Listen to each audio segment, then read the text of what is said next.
تيرين رن رن. لعبة السناك جيم أو الدودة مثل ما نسميها احنا العراقيين، تليفون الطابوقة، الدمعة، الدمعتين، الدوب، ال1100 أبو اللايت، كلها هاي التليفونات عشنا بها أيام حلوة وتخبل. وبعد هاي الأسماء واللي احنا بكيفنا نسميها عرفتوا هاي الأجهزة تابعة لشركة نوكيا، اللي ماكو عراقي ولا واحد بالكرة الأرضية شال هذه التليفونات، الكل إطلاقا. بس السؤال، هاي الشركة وين راحت؟ لا حس لا خبر، فص ملح وذاب. ليش؟ يعني اكو شيء غريب بالموضوع، انه شركه بهذه الكميه من السوق وعملاقه انه تختفي بسهوله. انا علي ياسين، اهلا وسهلا بكم بحلقه جديده من هاشتاج.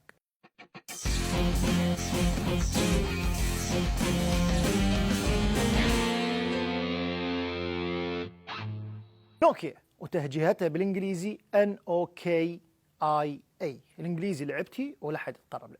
المهم، شركة نوكيا هي شركة فنلندية أسسها مهندس التعدين فريدريك إيدستام، وكانت بسنة 1865، وبدايتها كان عبارة عن مصنع أو مطحنة. بعدها اتطورت بإنتاج الورق سنة 1868. فريدريك يوم من الأيام راح على صديقه ليو ميشلين ونقذه من خسارة كبيرة عن طريق إعادة تسمية شركته وجعلها شركة مساهمة، وبهاي الخطوة سووا شركة نوكيا فعليا.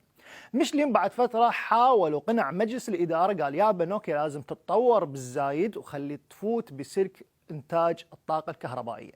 وبسنة 1902 فعلا نوكيا أنتجت الطاقة الكهربائية، ومن بعدها بدأت تطور بنفسها بإنتاج التلفزيونات والإطارات، ودخلت بصناعة الكيبلات للهواتف.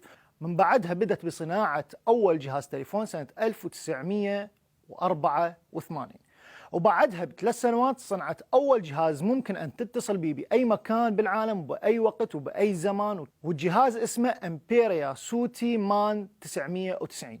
هذا الجهاز اكتسب شهرة كبيرة لأن أول اتصال منه كان من رئيس الاتحاد السوفيتي ماخائيل برغاتشوف.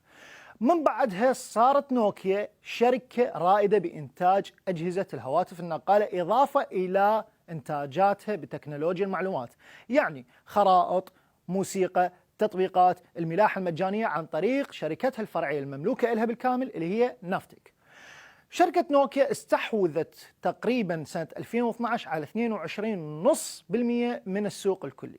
يعني هي بالأساس شركة فنلندية، محل إقامتها كان بمدينة إيسبو، شركة متعددة الجنسيات. عدد موظفيها تقريبا 97,798، أي ما يعادل 17 فرقة و8 كتائب عسكرية موزعين على 120 بلد، وكانت مبيعاتها ب 150 دولة. عوائدها السنوية من الأرباح يعني شيء بسيط، يعني 30 مليار يورو مقارنة براتبي، شيء لا يساوي بالدولار أي ما يعادل 3 تريليون و549 مليار و810 مليون دولار سنويا. بس السؤال واحد يسأل، يقول لك نوكيا بهذا الحجم الكبير من هاي الشركة، بعدد الموظفين وبعدد الدول اللي تبيع بها منتجاتها وبعدد الدول اللي موجودين بها موظفيها وبالعوائد السنوية، شلون خسرت هالخسارة وكأنما شيئا لم يكن وفص ملح وذاب؟ شنو اللي صار بهذه الشركة من بعد ما كانت مستحوذة على 50% من السوق الهواتف الذكية، والآن ما عندها غير 4% من هذا السوق؟ المحللين الاقتصاديين قالوا ماكو سبب بعينه هو سبب خسارة وانهيار نوكيا، بل اكو مجموعة اسباب. السبب الاول هو دخول جالكسي لخط المنافسة ويا نوكيا، ومن بعدها بفترة قليلة دخلت شركة ابل بالمنافسة بتليفوناتها الايفون ايضا بخط المنافسة. شركة جالكسي وشركة ابل استمرت بالتطوير، بس نوكيا بقت نفس ما هي، لا غيرت من اجهزتها حتى لا بالشكل الخارجي ولا بالنظام الخاص بها.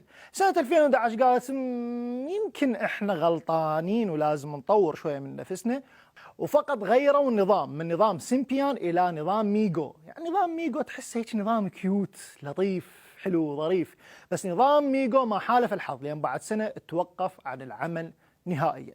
استمرت جالكسي وآيفون بالتطور، وبقت هي نوكيا بنفس المستوى اللي تقدمه. السبب الثاني، كان من الممكن نوكيا أن تحل محل أبل لو استخدمت نظام الأندرويد، بس نوكيا استخدمت نظام المايكروسوفت اللي هو ويندوز فون. زي واحد يقول لك ليش هي مو عندها انظمتها سيمبيانو وميجو، ليش راحت على مايكرو؟ بالوقت اللي كانت تخسر بيه نوكيا وتنهار كانت علاقتها وثيقة بمايكروسوفت، فراحت مايكروسوفت قالت أنا عندي استعداد أنه أساعد وأشارك، شرط أنه تستخدمين نظامي اللي راح أطلقه.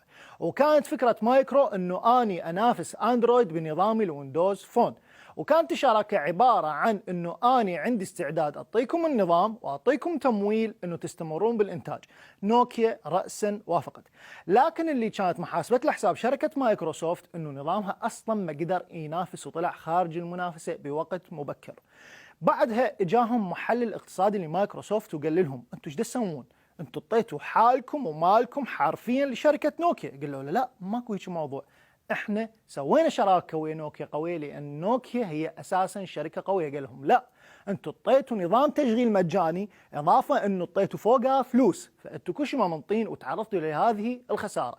وبالفعل مدراء شركه مايكروسوفت راحوا وطلبوا انه تكون الاداره من نوكيا الهم، وعرضوا على نوكيا بأن يبيعون قسم الهواتف، وباعته نوكيا بالوقت اللي كانت تنهار ممكن تقبل أي عرض، باعته فقط ب7 مليار فاصلة 10 دولار. من بعدها بدت تنافس شركة مايكرو بالوقت اللي علنت به نوكيا سنة 2014 انهيارها التام وانحدارها التام وخروجها من المنافسة بسوق الهواتف النقالة. السبب الثالث والأخير هو الإدارة المتسلطة أو الإدارة الدكتاتورية، الإدارة اللي كانت ما تقتنع بالمقترحات وبالشكاوي وبالمشاكل اللي يطرحوها الموظفين بسبب نجاح نوكيا الكبير واعتقادهم انه هم فقط الصح، لدرجه انه اي موظف يروح على اي مدير يقول له انه احنا بدنا نسوي شيء غلط وانه اكو خلل، الموظف يتعرض للطرد وللرفض من الشركه. السبب الإضافي الأخير هو أن نوكيا خافت أن تطور نفسها لدرجة أنه بقت هي نفسها وما طورت أي شيء من محتوياتها. حاليا شركة نوكيا تملك فقط 4% من السوق اللي كانت تملكه بنسبة 50%. نوكيا ممكن أن تعيد نفسها وتعيد بنيتها التحتية بالمنافسة عن طريق تبنيها لمشروع ال5G بالمستقبل. هذا كان بالماضي القريب لما قالت نوكيا أنا عندي مجموعة من براءات الاختراع الكبيرة اللي ممكن أنافس بها بهذا القطاع وأعيد نفسي بها، وعن طريق أنه راح تفرض ضريبة 3 يورو على كل جهاز تليفون يستخدم تقنية ال5G، وممكن بهذا الشيء انه ترجع به للسوق. ايضا ما نقدر ننكر انه نوكيا نافست بزمنها شركه سيمنز وشركه موتوريلا اللي خرجتهم خارج المنافسه وهي بقت، لكن الغلط هو انه ما سمعت لموظفيها وايضا ما طورت نفسها، والمغامرات اللي غامرتها وكانت خاطئه هو سبب انحدار هذه الشركه الكبيره. وبسلامتكم.